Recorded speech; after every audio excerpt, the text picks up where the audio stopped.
Hi, this is Heidi from Garden Crossings, and I am up at the Northern Michigan Garden today, and it's time to do a fall walk through the garden. It's actually the beginning of September right now, so I wanted to show you what the garden is currently looking like.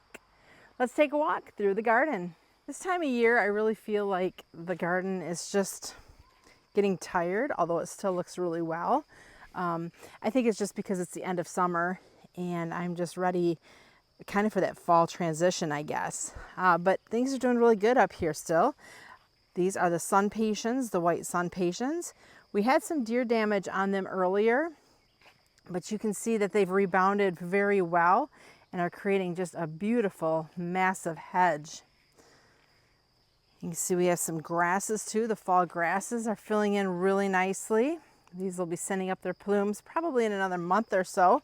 And they're kind of in this space starting to take over the clematis that were blooming earlier this summer. Got the white sun pations and then the hot pink sun pations kind of nestled there in the back. And then tucked in this little area here, which you can't even see anymore from the road, we have the Aurelia Sun King, along with some caladiums, and then some sweet potato vine that we used for ground cover. The deer did find the sweet potato vine and were munching on it. But I think maybe now, because it's kind of nestled in there, you don't see any damage really now from the deer. And then as we make our way towards the road, we've got a few of the red sun pations that we incorporated in, along with some blue lobelia, just to kind of give that red, white, and blue feel. The front garden is also looking pretty good for this time of year. The sun pations here, we still see a little bit of evidence of deer nibbles, but I mean, these things are they're over 2 foot tall and still really have quite a lot of flower on them for, even though they are getting the deer kind of nibbling. We have some creeping jenny there that's kind of spreading, so I'm not sure what we'll do with that. That is going to be nice to kind of keep the weeds at bay, and it is just really a pretty colored ground cover. The annuals in this area are starting to look a little tired. There's some bidens. They're kind of really lackluster right now. The ground creeping phlox, you're seeing the flat. That's a spring bloomer, so I wouldn't anticipate much out of that this time of year. Tucked here in the middle of this bed, we have some of the Senorita Rosalita, and that's doing really nice. The monarch banquet butterfly milkweed, which is the variegated foliage you're seeing there. And then a little lime punch that's really not doing too much yet, but these were just planted this summer from a gallon, so they really haven't had time to put on much size. We've got the Supertunia Mini Vista whites, kind of looking a little tired there. Up here in the front, you can see there's iris, some of the Truffula Pink Gomphrena, along with another one of the Senorita Rosalitas. This Truffula Pink is really filling in nicely in this area. Just kind of a wispy, airy plant. Great for the pollinators, the butterflies and such. And as we make our way around, it's kind of a repeat of the other side. Down there you can see a pulmonaria that will be a spring bloomer. Sun patient's looking good. This here is the candy corn spirea. So these are deer resistant shrubs, so that's why we chose those. And that will continue to grow and fill out and probably look at least twice this size next year. Ornamental grasses. I love ornamental grasses up in this garden because I feel like they really, it's a still day today, so you're not seeing it, but I love how they just add so much motion into the space. On the back side of the same garden, you can see again the ornamental grasses really giving structure. The coreopsis that has been done blooming now for approximately a month or so. But you can see how that coreopsis really fills in and has spread in this area. We had a garden mum come back from last year, which typically that doesn't happen for us. So you can see the mum is just starting to bloom. We will be removing these annuals at some point and packing more mums into this space for a fall look.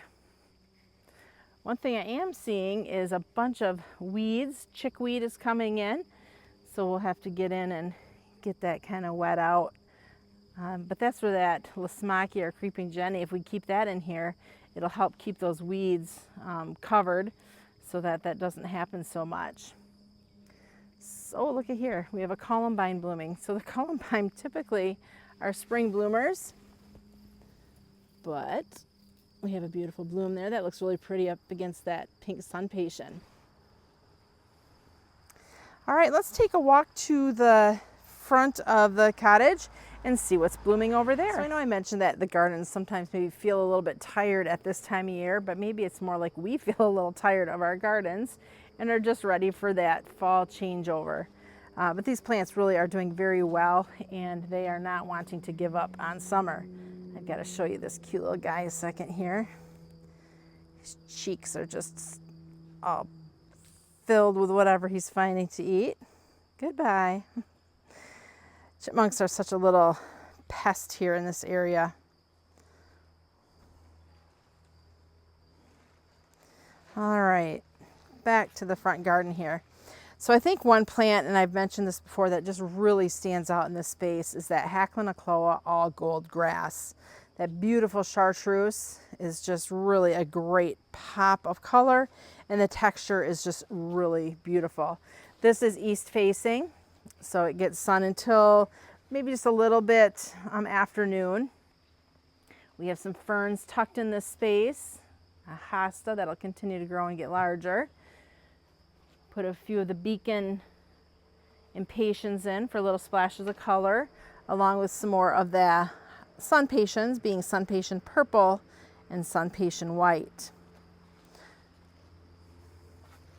We've got some of the white wands. Veronica still trying to put on a little color. That's been trimmed back. So these are all secondary or even maybe third blooms of the season because we do keep trimming that back. The gold you're seeing, that's the Heliopsis Tuscan gold. And then the anemone is just starting to bloom. This is the Fall in Love Sweetly anemone. One thing I have to say is the porch pots have done fabulous this year. Really at no point did they take a dive or where they just really didn't look good. So these did really nice this year. So we've got the geraniums, which are the beautiful, these are bicolor geraniums. I think violet ice might be the color, or cranberry ice. It's a new variety that we just added this year. Up front, we have the Bossa Nova white begonias, just kind of a nice little spiller in this container, along with some creeping Jenny, which is getting taken over. In the back, we did the Senecio angel wings, which this probably need a little bit more sun. But I love the velvety, soft texture there of the leaves on the Senecio angel wings. And then in the center, we have this beautiful house plant. That's just nice black and very fun foliage. So that has done really well this year in this container. Well, as we head over to the other container pot, let's take a look and see what is going on over here.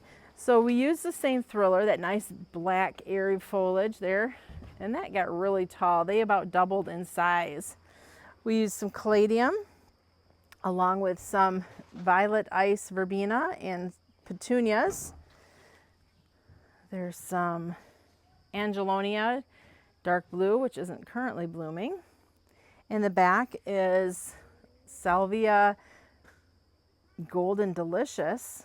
I love the contrast of that chartreuse with the black there.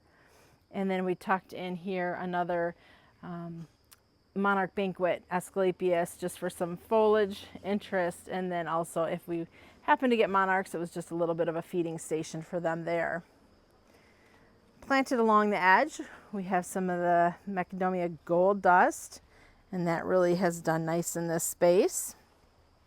This garden has just filled out so much this year. I mean, I'm not seeing any soil or wood chips, where at the beginning of the season there was just, there were so many holes, but this has filled out great. There's some Monarda that's not blooming, along with some pink diamonds, Dicentra that bloomed all summer long, white sun patiens, and then we tucked in some Diplodenia down there on the ground, just kind of to wander its way through. That's typically a vining plant, so it's kind of just meandering its way through the landscape here. That is the Firelight Tidbit hydrangea, and that is so pretty. Waiting and excited to see like next year when it's a little bit more at its mature stages, just how beautiful it is.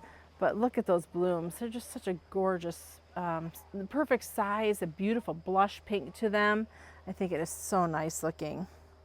We also put a few Alstroemeria in here, and they're pretty much getting covered up by everything else, but just little splashes of color. And as we look behind the yellow chairs, we've got phlox, the opening act. I think this is ultraviolet, ultra pink. I think it's opening act ultra pink, doing really nice. Lining the deck there behind the chairs is the diamond snow euphorbia. There was some daisy May leucanthemum, which have been trimmed back, and you can see the surefire begonias. We also have, you'll see there the two plants that are just little round green balls. Those are bobo. Those have been trimmed back, and we've been purposefully trimming them back to about 12 inches because we're trying to like bulk them up and get them so they're thicker and fuller. So next year we're going to be enjoying the blooms off of those. And then we lined the blue siding with the bright radiant red caladiums to kind of give this garden that red, white, and blue feel. So really this is filled out so nicely, and excited to see what it brings next summer as well. Heading down the drive, we'll check out the little pocket plantings that we have here. This little planting here is pretty much just all coneflower. So what we've been doing is taking several of the different varieties of coneflowers that we have and planting them in this little area. It's a little bit-ish of a tricky area because there's a vent there that's coming out of the house, so that's putting heat and such out here. So the winter, we did notice there was some winter kill on some of the plants that were by that outspout. But really, these have done fabulous here throughout the summer. Some of my favorites, and I'll list the name up on the screen. These are new varieties, so I don't have the names memorized, but these are some of the double-coated varieties. Really pretty. And then in the back there, you'll just see there's Orange You Awesome, some Red Salsa,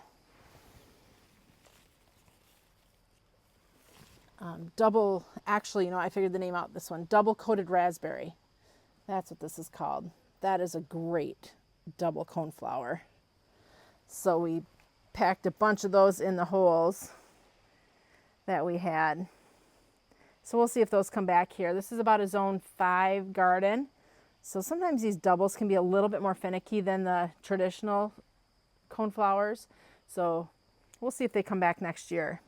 But double-coated raspberry, that's what I was trying to think the name of it. Down the hill here, we have this little egress window here, and there was a perfect spot that we could put some chicken wire and grow clematis up. The clematis here is the funky clematis, and then I think I had Viva Polonia in here as well. Obviously this was an earlier blooming variety, but if you have just kind of a little space, a little corner where you can tuck some chicken wire and let some clematis grow up, this might be a good idea to kind of cover a wall that you're looking to cover. This little pocket here, we have the Heliopsis Tuscan Gold, along with some Allium Serendipity that are finished blooming. And then we tuck some of the Beacon Impatiens in just for some consistent, always having some color in that little garden. This next little pocket, we have opening act phlox, along with there's some Salvia in here, some Dianthus, and then the very front there is the Delosperma. A lot of these plants bloomed earlier in the season and have been trimmed back, so it's the phlox right now that are just giving us little splashes of color. Some of these, the one in the back there, that white one, that one has been in, this is the second year, but up front here, these pink ones, these are a new addition. So this area will continue to fill out too. This is a young garden. This is the third growing season. So we've been kind of just figuring out what works and adding new things in that where things haven't worked. This garden, I'm really impressed with how it's turned out here this season. This is the third year, like I was just saying. And Rod had this packed full of annuals earlier on the season before some of these shrubs were putting on color, but it started to look a little messy. So we removed a lot of the annuals and are just letting the perennials and shrubs do their thing right now. So at the entrance of both sides getting into this garden, we have the double plate doozy spirea that's deer resistant. So we were hoping, you know, if we put something deer resistant kind of where the deer could walk in, maybe they'll think, oh, there's nothing in here good, so they would walk away. We really haven't had deer issues in this bed here because, as you'll see in a minute, it's about 8 foot or so off the ground in many places, so hard to get into. So from this angle, I'm just going to kind of pan over and give you kind of an overview of what's in this garden. We have the mini mauvet hydrangeas along with the bobo hydrangeas lining the brick wall. And then the next level, we kind of did a little zigzag. So there's a few more of the mini mauvet hydrangeas in the middle level, along with the pugster blue butterfly bush. And then we did a wave of all different color cone flowers just kind of waving through this garden bed. I love cone flowers, and it's a nice plant pollinator, or pollinator plant for the butterflies as well. So I wanted to add that splashes of color from the cone flowers. And then up close to the front of this bed, you'll notice there's the pugster butterfly bushes up there as well. Another great plant for the butterflies. So I wanted to make for sure that we added those in. We do have interest for spring in here as well. There's some creeping phlox lining the front. And then as we get to the very front of this bed, we lined it totally with the jazzberry supertunias. So that way there's a consistent, always in color splash, and just really loving how this bed is filling out and how it has really turned out so far. So if you've watched the Michigan Garden Tours before, I've talked about this hill that we have that goes down to the lake and how it's so very steep. So in the last month or so, we had a landscape company come in and install these natural stone steps up the hill for us. That way it helps us maybe a little bit more safe as we walk up this hill. I would find at times I'd take one step forward and slide a half step back. So we added these stones in just to give us kind of that natural stair effect as we're heading up. We still have a work in progress as we get closer. Up there you'll see a pile of retaining wall bricks. Those are all going to go away. We have to figure out something like a deck or something at that lower level, or if we want to put a cement patio in. We're just not sure of what we want to do yet, and we don't want to rush into a project without knowing like what we're really wanting. So, but at least phase one here is getting these stones in place so that we have a nice stairway up this tall hill. Tucked here in the bottom level of this garden, this is really more a pollinator garden. A lot of Asclepias are in here. We have the Asclepias tuberosa, which is this beautiful orange variety up front. Right now there's a lot of bumblebees on it. And then in the back there, we have the Asclepias. This is an annual Asclepias, so it's called Asclepias orange, red, or yellow, depending on the variety. One thing I do want to show you that I'm just noticing here on this Asclepias is aphids. So if your Asclepias have all those little orangey yellow looking bugs on it, those are aphids, and kind of the nature of the beast when you're growing milkweed or Asclepias is you'll probably end up with some aphids on your plants. Doesn't look nice, but you certainly don't want to kill those aphids off, because anything you do to kill the aphids off is also going to affect the monarch caterpillars that may be on your plants.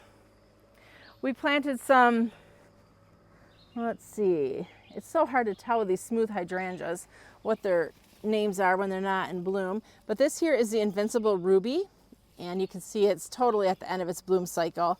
The flowers are all spent, but yet I think they still look pretty even though they're not that bright beautiful pink color. Dicentra pink diamonds, just starting to kind of slow down on its flowers for the season, but still this plant has been non-stop since it was planted. We did plant a little dill in here, hoping we'd see some black swallowtails. Although we've seen them flying around, we haven't seen any activity on any of the dills as far as the caterpillars and such. Wildberry corbels, pinkadot, some spent blooms of the Allium millennium, and then a hosta. You can see the deer haven't really been in this area because the hosta hasn't been munched on. So that's a good sign. And I wanted to show you progress too on this hillside that was planted up the beginning of July. This hillside is planted up with ajuga. This is all part of the Feathered Friends series of ajuga. So there's a lot of different colors and textures going on. And then we lined the edge there with begonias just to kind of give it a splash of color. We had extra left, so we thought, you know what, let's just plant them. So this is filling out great. Ajuga is one of those plants, right plant in the right place. And this is certainly the right place for this plant because we were trying to hold the hillside here. And with this plant and its spreading abilities, it's certainly going to do just that. So right plant, right place, and this is just looking beautiful. I love the patchwork of color by using all the different varieties that this space has been given. This garden bed here was totally redone earlier this summer, so everything was pretty much ripped out of it and either put into a different place in this garden or just removed and put out into the woods to let it grow out there. So right now we did pack it full of a lot of annuals just because the perennials and the shrubs that are planted in here are so small. So next year, as the perennials and shrubs continue to grow and get larger, we may not need to use as many annuals. You'll notice I said may not use as many annuals because Rod loves his annuals and will love to pack them in any little bare space that he has. So if we ever have extras, he'll find a spot for them. So in here, some of the staple plants, let's say, that we use for perennials, we've got some sedum there, sedum autumn joy. In front of that is the oregano drops of Jupiter, kind of that chartreuse green color. A little perennial panacetum grass. Up front here we have some geranium roseanne, which is a long blooming perennial. There's some dianthus tucked in along the rocks there, which will give us some spring color. Also there is monarda and salvia. There's the big hibiscus rose mallow there. Put a few sunflowers in just for that splash of color. Like, I think you can never go wrong with putting sunflowers anywhere in a garden. Like, they're great. Some coleus in this space, and then the red and white sun patience, along with in the back there's a few purple salvia for the red, white, and blue look that is planted underneath the American flag. Let's take a walk up to the next level and see what's up there. Next level here, off to the far back corner, we have some hostas, and our neighbor has a lot of hosta damage underneath her lavender tree or lilac trees there. But because these are tiered levels, we haven't noticed the deer getting up into our garden beds. We did just place a camera out here, so we'll watch for deer and see how close they're coming and what we may need to do to combat them if they do start coming into the garden. This level here also along the back has a bunch of monarda. There's some anemone, which will be fall color, just starting to bloom. Some lavender up along the front. And then also we line the front with Intensia phlox for just some solid, consistent summer color. A few truffula pink and some daylilies. So this garden is really going to be for next year. So a lot of the stuff I haven't even seen bloom this year just because it was so young when it was planted. This next level though I'm really excited about. Again, some hostas and bernera, a few dianthus. But the things in here, there's some really strong anchor plants in this garden, and this is where I'm really excited to see where this garden goes.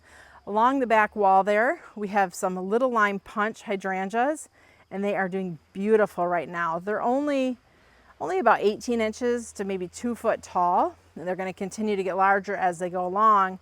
But I think that is going to create just a beautiful border, hiding those rocks eventually, and just a great splash of fall color. In front of those, we planted some of the big leaf hydrangeas. These are the Let's Dance Can-Dos, beautiful pink blooms. And it'll be interesting to see how they do next year coming back here in the Zone 5 garden as well. So this space here, I'm really excited because there's a lot of just really strong anchor plants that I think is going to really flank this garden bed the most. It's going to be this upper level and everything down below is just going to be little spots of color that will consistently change throughout the season. I hope you enjoyed this garden tour here of the Northern Michigan garden. This is Heidi from Garden Crossings.